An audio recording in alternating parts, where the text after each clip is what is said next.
In today's video, I'm going to teach you how to merge Asana projects efficiently.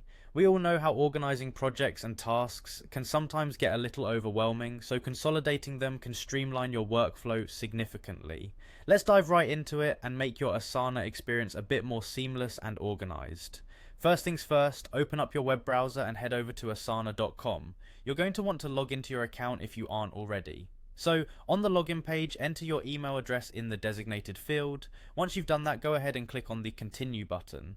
Afterward, you'll need to enter your password, then click login, and this should take you straight to your Asana homepage. Now that you're logged in, you'll notice that Asana unfortunately doesn't offer an inbuilt feature to merge two projects directly. But don't worry, there's a workaround for this. You can start by multi-selecting all the tasks from the project you wish to merge.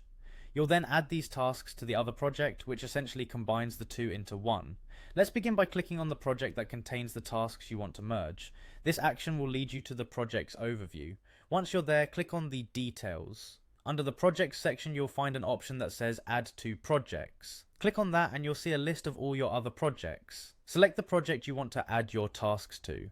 By following these steps, you are effectively adding tasks from one project to another. This means any task you add will appear in both projects, allowing you to view and manage your tasks in one consolidated place. If you decide at any point that you don't need certain tasks appearing in both projects, that's easy to fix. Just click on the X beside the project name in the task details to remove it from one of the projects. This simple action will ensure that the task only appears in the project where you want it. By following these steps, you get a more integrated view of both projects without losing any vital project details. I hope this helps you manage your Asana projects more effectively. Thank you for watching and happy organizing.